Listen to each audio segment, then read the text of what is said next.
저는 제일 그거 느낌이 아무도 모르게 진행되는 것 같다 이런 느낌이 교육감 선거입니다.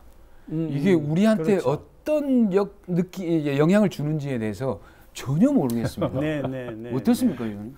워낙 대선이 네. 지금 지방선거 자체가 대선에 묻혀 있고요. 네. 그다음에 지방선거 하면은 누가 뭐래도 시장선거에 초점이 가장 가 있기 때문에 그렇죠. 그래서 우리 부산 같은 경우에 특히 이제 아이들 네. 숫자가 굉장히 줄어들고 있고요.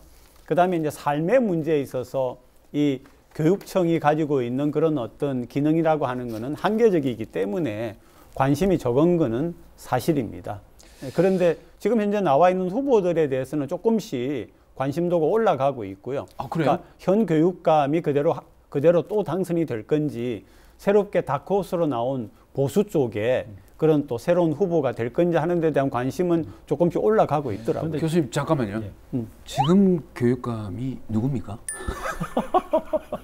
김석진 교육감이 지금 삼선에 도전하죠. 아, 그렇습니까? 네, 아마 네, 시민들 중에는 그런 분들이 꽤 아마 있을 그런 겁니다. 분이 있을 거예요. 그렇게 얘기를 드리는 건데. 그럼에도 아시면서 그리 한 걸로 그러면 그렇게 불구하고 지나가시다. 김석준 교육감은 저는 현직으로서의 어떤 존재감은 조금 있다라고 봅니다. 그런 면에서는. 그래서 삼선의 현직 효과, 삼선을 도전하는 어떤 현직 교육감으로서의 어떤 프리미엄은 저는 상당히 갖고 갈 가능성이 매우 높고, 그건 이미 지금 여론조사 결과에서도 그런 것들이 조금씩 반영되고 있고, 문제는 이제 70% 넘는 부동층이 있어서 그게 이제 어떻게 될지는 알 수 없지만, 김석준 현 교육감 입장에서는 좀 유리한 지형은 보수 후보가 단일화는 했는데 여전히 박한일 전 해양대 총장 같은 경우에는 거기에 동의 안 하고 있거든요. 그래서 보수에 조금 약간 그 균열이 생겨 있는 부분, 이런 것들을 충분히 좀 활용할 수도 있고 한데, 문제는 이것조차도 대선에 영향을 받을 거다. 대선에서 진보 성향의 어떤 대통령 후보가 당선이 되면 아마 긍정적인 영향을 현 교육감 입장에서 받게 될 거고, 그런 영향들은 있을 거라고 봅니다. 자, 또 하나 질문이,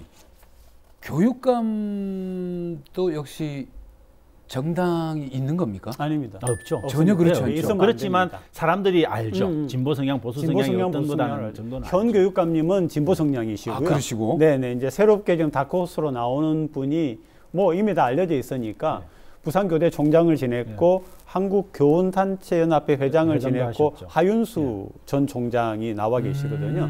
그래서 아마 그 두 분이 이제 마지막에 격돌을 할 것 같습니다. 왜 제가 이런 질문을 드리냐면, 이 정도로 모르는 경우가 많아요. 네네. 교육감 선거에서는 사실 뭐 이분들도 정당이 있나? 이렇게 생각하시는 분도 상당히 많기 때문에. 지금 우리 소장님은 모른 척 하신 거죠? 그렇게 지나가죠. 모릅니다. 소장님이 모르시면 안 되기 때문에 알고 모른 척 하신 걸로 부끄럽습니다. 근데 이제 지방자치 선거에 대해서 얘기를 좀 해봤는데, 요 마지막 질문도 사실은 두 분에게 어떻게 보고 계신지, 예측은 어떻게 하고 계신지, 이걸 또 이 질문을 드려야 되는데, 지방선거를 어떻게 또 부산 막히시라고. 시장 선거를 또 한번 우리 해볼까요? 부산 시장 어떻습니까? 선거는 제부터 말씀드릴게요. 아까 우리 이제 한 가지 전제가 차 교수님 이야기해 주셨는데, 대선의 결과에 따라서 영향을 받을 거다. 그건 맞습니다. 네. 근데 전반적인 트렌드를 볼 때는 아직 대선에서 6대4 정도 되는 거는 있을지는 몰라도 크게 변화가 없을 가능성이 높다. 그리고 이제 그 시의회도 변화가 좀 큰 변화가 있지 않는가. 현재의 흐름으로 볼 때는 만구 제 생각입니다. 저는 조금 다른 부분이 대선과 붙어가는 지선이기 때문에 시장 정도는 대통령하고 호흡을 안 맞추면 굉장히 어려운 부분이 있습니다. 그런데 경부선 지하 같은 경우에 그렇죠. 보면은 있죠. 지난번에 김영춘 전 장관이 제시를 했어요. 만약에 김영춘 전 장관이 시장이 되었더라면 저는 경부선 지하 같은 거는 됐을 거라고 봅니다. 안 된 거죠.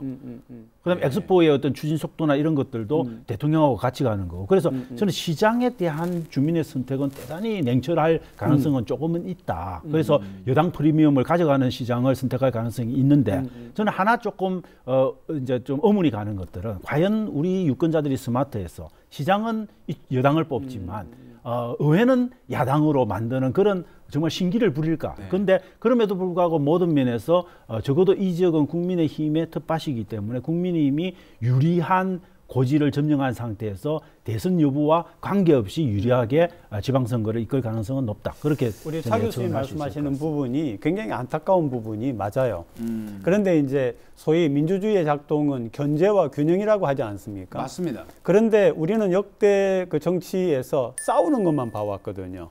견제는 그러니까 견제와 균형이 아니라 또 저래 놓으면 또 싸운다라고 생각을 하는 참 안타까운 현실이죠. 네. 그렇죠. 일단 지방선거도 두 분이 이제 말씀을 하셨는데 딱 부러지게 누구다라고는 말씀을 안 드렸습니다. 예, 그래서 이제 나중에 틀리는 걸 미연에 좀 방지를 좀 해드렸습니다. 하지만 유권자 여러분들은 아무리 짧은 시간이 남아 있다 하더라도 우리의 미래를 거실 그런 어떤 후보자에 대해서는 좀 더 면밀히 검토를 한 후에 나의 한 표를 행사를 하셨으면 좋겠습니다.